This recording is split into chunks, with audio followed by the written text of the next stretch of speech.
Easy Wealth Podcast, where learning about money feels easy. Hey everyone, welcome back to Easy Wealth Podcast, where we talk about money, wealth, and growing every single day. I'm Emma, and here with me as always is Jack. Jack, how you doing? Honestly, still recovering from last episode. Recovering how? You made me question every single purchase I've made in the last 6 months. I was at the cafe yesterday, and I stood there for like 3 minutes deciding if I needed the $15 acai bowl. And?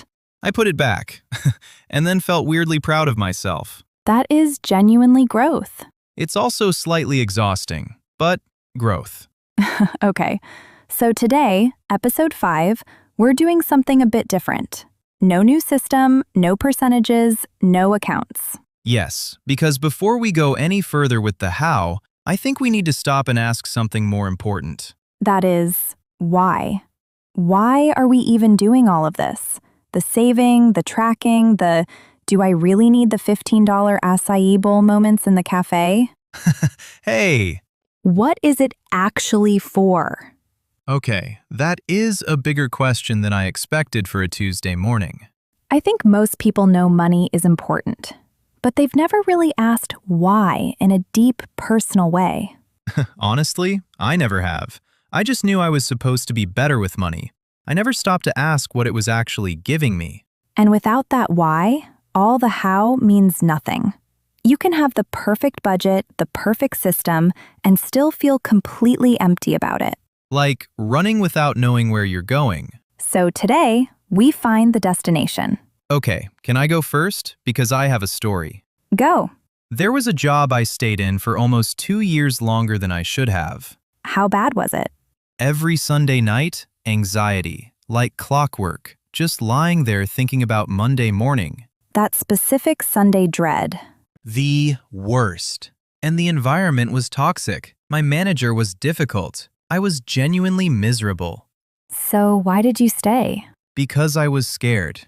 I didn't have enough saved to take a risk. I felt like I have no choice. I have to show up. I have to endure it. Because the alternative is financial chaos. And how did that feel? Like my life wasn't mine. Like I was living someone else's schedule, following someone else's rules, because I couldn't afford to say no.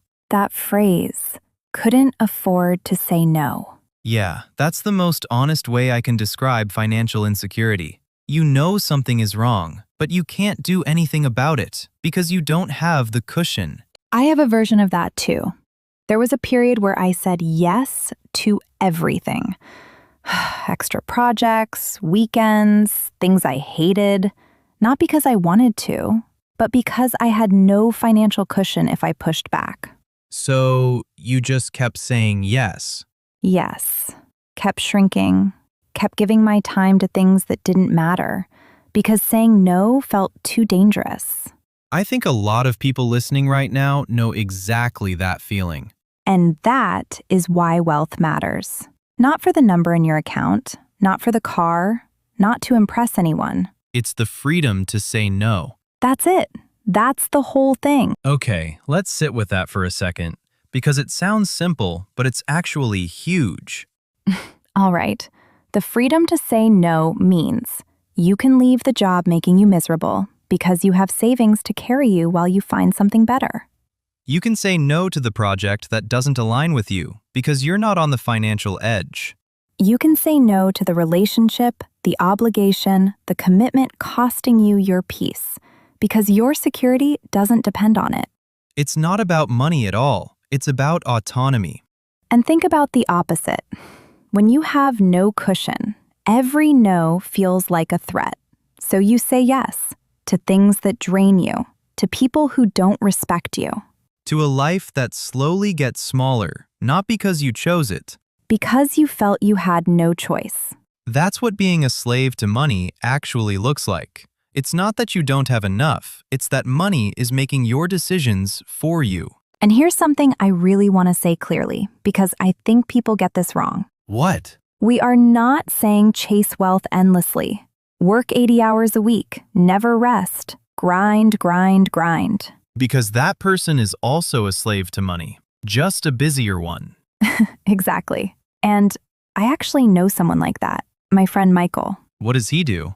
Thanker. And when he got the job, he was so excited. Dream job, right? Great salary, big firm, impressive title. Sounds amazing on paper. On paper, yeah. But the reality was, he was working 80, sometimes 90 hours a week, weekends included. There were months where I genuinely didn't hear from him. Like he just disappeared into the job? Completely. And the thing is, he kept telling himself, this is worth it. I'm building something. It'll slow down eventually. But it never slowed down. Never. And then one day, I think it was a Sunday, he texted me out of nowhere, said, I don't recognize my own life anymore. Oh, wow. He'd been so focused on earning, on hitting the number, on looking successful, that he never stopped to ask if this was actually the life he wanted. And was it? Now, 2 months later, he quit. Just like that? Just like that. And he told me it was the scariest, but the best decision he ever made. Because he finally chose himself. Exactly. He wasn't poor. He was earning really well. But he had zero freedom, zero time, zero choice about how he spent his days. High income, zero wealth. That's the difference. If you're working so hard to make money that you have no time to actually live, you haven't achieved freedom. You've just traded one trap for another. The goal is never more money at the cost of your life. Yes, the goal is enough. Enough to have choices. Enough to say no. Enough to live on your own terms. Okay, I want to talk about something that I think a lot of people our age have been told. What's that? Don't worry, the government will take care of your retirement. Ah. Yeah, So government pensions, Social Security, superannuation, whatever applies where you are.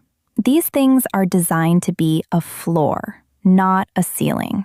Meaning they stop you from having nothing, but they don't give you the life you actually want. In most countries, pension payments replace maybe 30 to 50% of your pre-retirement income. So if you're living on $3,000 a month now, your pension might be $900, maybe $1,500. Is that the retirement you're imagining? Absolutely not. That's surviving, not living. And beyond the numbers, when you rely entirely on the government or your employer for your financial future, you've handed your freedom to someone else. Your retirement date, your income, your options, all decided by systems outside your control. But if you build your own savings, your own investments, You get to decide. Decide when to retire, how to live, and what to do with your time. you get to say no, even to the timeline someone else set for your life. That's the real point. Okay, practical moment. Because I know us, we love the big ideas, but we also need the actual reminders. Okay, 3 things to keep in mind. Hit me. Every dollar you save is a vote for your own freedom, not a sacrifice, a vote. I like that reframe. It's not, ugh, I can't spend this. It's, I'm choosing future me. And track the gap, not just your income, the gap between what you earn and what you spend, because that gap is your actual wealth. That's what gives you options. That's true. Ask yourself once a month, am I making this decision because I want to, or because I'm afraid of what happens if I don't? Oh, that question is uncomfortable. It's meant to be. Because if the answer is fear, that's the signal. That's what you're working to change. One saved dollar at a time. Just start.